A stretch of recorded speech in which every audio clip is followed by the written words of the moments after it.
Praise the Lord. Hallelujah.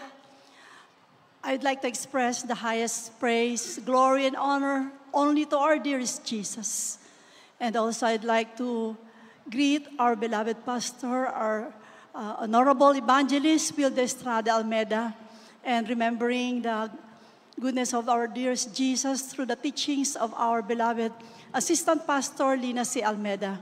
And also special greetings to the whole beloved Almeida family. And to all beloved brethren, I'd like to greet you all a very happy 49th year church anniversary. Hallelujah. Praise the Lord. Hallelujah. It's my great privilege to once again to glorify the name of our dearest Jesus. Truly, it's really, we can say, it's a powerful name of our dearest Jesus in this great ministry, Jesus Miracle Crusade. Hallelujah. I'd like to recall the goodness of the Lord. In the year 1998, I was diagnosed having an inflamed uterus due to enlarged myoma and multiple cysts. Alam niyo po mga minamahal, that time I was really hopeless. I was already around 36 years old when I was diagnosed that I have no more chance to get pregnant. There are 3 specialists, OB-GYN, that I have consulted, and all of them have the same diagnosis of me. They told me, Ma'am, we're sorry to tell you, wala ka ng pag-asa mga anak. Unang-una dahil sa iyong edad, pangalawa sa kalagayan ng iyong matres na kailangan ng operahan. Sabi ko, ano pong mangyayari pag inopera? Sabi niya, siyempre hindi ka na magkakaanak, wala ka ng bahay bata. Alam niyo po, nung narinig ko yun, talagang para po ako sinukluban ng lupa't langit. Dahil sabi ko, kaya ako nag-asawa, gusto ko makabuo ng pamilya. Subalit napakabuti na mahal na Panginoon sapagkat dito sa Jesus Miracle Crusade, nothing is impossible. Mga minamahal, noong time na yon, dumalo po kami ng overnight prayer meeting sa Cuneta Astrodome. Hindi po maalis sa isip ko na ako yung naka-schedule na for operation. Wala po akong magawa dahil sabi ng OB-GYN ko, mas lalong delikado pag duguin ka. Anytime you will be having extreme bleeding dahil po namamaga na ang aking bahay bata, ang aking matres, ang aking uterus at wala na po akong choice kundi talagang ipa-opera. Subalit mga minamahal, dakilang Diyos dito sa ating gawain, mga minamahal. May nag-advise po sa akin, magpa-counsel ka kay mahal na pastor, magpa-lehans ka. Subalit mga minamahal, hindi ko alam kung paano gagawin sapagkat ang sabi ng mga beloved workers, on fasting ang mahal na pastor, nakaluhod siya, nananalangin para sa ating lahat. Subalit sabi ko mahal na Panginoon, ang panalangin ng mahal na pastor lamang ang makakatulong sa akin, walang iba. Dahil ang mga doktor, wala talaga silang magagawa kundi tanggalin ang aking matres. Subalit mga minamahal, napakabuti ng Diyos sapagkat lumabas ang mahal na pastor. Hinarap niya po kami at lumuhod siya. Pero mga minamahal, bago po lumapit ang mahal na pastor, grabe ang aking trembling sa banal na presensya ng mahal na Panginoon. Ibang-iba po ang ating mahal na pastor dito sa gawain ng Jesus Miracle Crusade. Grabe po yung presensya ng banal na Espiritu sa kanya. Alam niyo po, lumuhod ang mahal na pastor, lumuhod kami. Sabi niya, anak, walang imposible sa Diyos, manalangin tayo. Alam niyo mga minamahal, talagang hinalimutan ko yung operasyon. Sabi ko, ang panalangin ng mahal na pastor, dinidinig ng Diyos. Kaya mga minamahal, pagkatapos po ng panalangin na sabi ng mahal na pastor, anak, dumalo kayo 3 times a week, tapat kayo sa pagbibigay. Tapat ang Diyos sa kanyang pangako, didinggin ang iyong kahilingan. Mga minamahal, baon-baon ko ang salita ng propeta ng Diyos na walang imposible sa mahal na Panginoon. Hindi na po ako bumalik sa ospital, hindi na po ako nagpakita sa doktor dahil alam ko dinidig ng Diyos sa panalangin ng ating mahal na pastor. Ang sabi po ng mahal na pastor, mag-ayuno kami ng 5 araw. Kaya the next week po talaga, bagamat may hadlang, tinuloy po namin ang pag-aayuno. At napakabuti ng Diyos, first time kong pong ginawang mag-ayuno ng 5 days. Wala naman po ako naramdamang gutom, hindi naman sumakit ang ulo ko. Sabi ko, mahal na Panginoon, kalooban mo talaga. At alam niyo po, pagkalipas ng ayuno na yun, nasa isip ko, nasa puso ko, sa panalangin ng mahal na pastor, tinugon ng aking panalangin. At alam niyo po kung anong himala ng mahal na Panginoon? After a month, first time, nag-miss po ang aking monthly period. Praise the Lord. Subalit, gradual po na unti-unti nawala po yung pamamaga at pananakit ng aking puson. Sabi ko, hinipo na ako ng mahal na Panginoon. Alam ko, walang imposible sa Diyos. Pinalipas ko another 2 weeks at bumalik ako sa ospital. Akala nung doktor, pagbalik ko, sabi niya, bakit ngayon ka lang? Sabi niya, di ba last month pa yung schedule ng operation mo? Sabi ko, Dok, hindi po ako magpapa-opera. Nandito po ako para magpa-pregnancy test kasi po nag-miss na po yung monthly period ko. So, inassist po ako ng nurse. Alam niyo, mga minamahal, glory to God. Ang dapat na saan matris na tatanggalin, na dapat operahin, nagkaroon po ng baby, mga minamahal. Hallelujah, praise the Lord. Alam niyo po, sabi ng mga pastor, dumalo ka 3 times a week. Pero ang sabi ng doktor na tumingin sa akin, kailangan complete bed rest. Hindi ka gagalaw kahit sa loob ng bahay. Bawal sa'yo ang maglalakad. Bawal sa'yo kahit anong trabaho sa bahay. Kahit maghugas ang pinggan, bawal.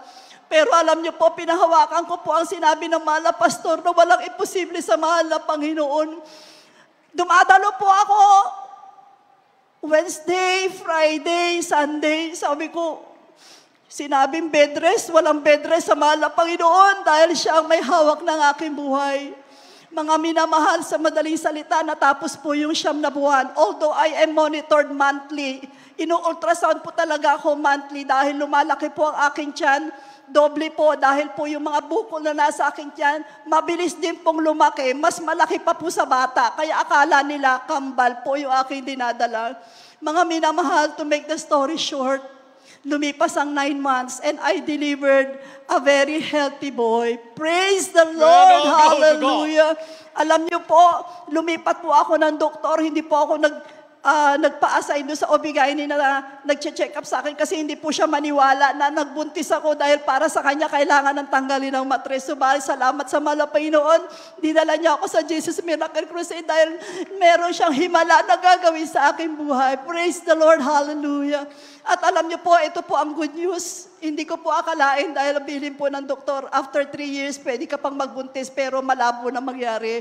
Pero alam niyo po, napakabuti na mahal na Panginoon dahil yung isang anak na hiniling ko, pinagkalooban niya po ako ng pangalawa pang anak. Glory to God, hallelujah. At alam niyo po, mga minamahal, yung 2 anak ko na po yan, na both boys, both of them are college graduate already at this time. Purihin ang mahal na Panginoon. At alam niyo po, mga minamahal, gusto ko rin pong pasalamatan ng mahal na Panginoon. Just 2 years ago, I had suffered a bacterial infection na kung saan talagang ipinaranas sa akin ng mahal na Panginoon dahil po minsan tayo mga Kristiyano, if everything goes well, parang pangkaraniwan na lang po sa atin ang pagdalob. Pero ang gusto pala ng mahal na Panginoon, lagi po tayong mainit sa paglilingkod at sa pagpupuri sa mahal na Panginoon. Hallelujah. 2 years ago, hindi ko po akalain na dumating sa buhay ko na both of my feet have been inflamed at swelling. Namaga po siya talaga. Wala po akong maisip na dahilan sapagkat wala naman po akong alam na maaring pagmulan. Subalit alam niyo po, may layunin na mahal na Panginoon bilang paalala. At alam niyo po, ayoko po sanang magpa-doktor, magpa-check up. Pero sabi ng mga nagpayo, magpatingin ka para malaman natin kung ano yan, para ipag-pray kung anong kalooban ng mahal na Panginoon. Dahil alam niyo po, ako po ay humiling din po ng panalangin sa ating mga beloved workers. Mga minamahal, sa unang ospital na pinuntahan ko, sabi niya sa akin, meron ka bang 130,000? Sabi ko, bakit po? Sabi niya, yung itsura ng paa mo yan, kailangan ka nang ma-admit ngayon din. Bakit po? Sabi niya, sigurado ako, may infection na yan hanggang sa loob, hanggang sa buto. Nakikinig lang po ako, pero parang hindi po ako makapaniwala kasi parang okay naman ako, although talagang may pain, pero sabi ko, hindi naman ganun kailangang operahan. Pero Sabi ko po, Dok, wala po akong ganun pera, uwi na lang po kami. Sabi niya, sige, balikan na lang pagka may pera ka na. Pero alam niyo po, deep in my heart, sabi ko, kung paano naghimala ang mahal na Panginoon sa akin, years ago, this time, God will still show His miracle. Alam niyo po, we just continued praying, praising the Lord. Araw-araw, may gawain sa bahay namin. Lahat ng mga recorded webcast, lagi namin yung pinapanood. Alam niyo po, mga minamahal, andun pa rin po yung sitwasyon ko. So sabi ng iba, magpa-second opinion ka kaya punta ka sa ibang ospital, kung ano naman yung masasabi nila. O sige, sabi ko, for another second opinion. Alam niyo mga minamahal, sa isang government hospital, pagkakita pa lang sa akin, sabi ng mga doktor, 3 sila, Ma'am, ba't ngayon ka lang nagpatingin? Alam mo ba yung sitwasyon mo yan? Kailangan ka ng putulan ng paa for amputation na yan. Oh, sabi ko, in Jesus' name, hallelujah, hindi po mangyayari yan. Sabi ko ganun. Sabi nila, hindi, wala ka ng choice. I-x-ray natin yan. Lahat ng laboratory test gagawin natin. Sabi niya, kasi marami na kaming nakitang ganyan, ang itsura ng paa, pero talagang pinutulan ng paa. Pero mga minamahal bilang taon, andun din po yung kaba. Pero nananaig pa rin po ang pananampalataya na sa ating pinaglilirukan Diyos, walang imposible mga minamahal. Lalo pat nandyan ang ating beloved pastor na nakaluhod na nanalangin para sa atin. Alam niyo po, so it's almost 2 to 3 hours na nag-undergo ako ng iba-ibang laboratory test, blood test, x-ray, ultrasound, everything mga minamahal. Tapos, ang tagal ko pong inantay yung result kasi sabi po ng doktor, with the result, diyan kami magde-decide whether you will be admitted or not.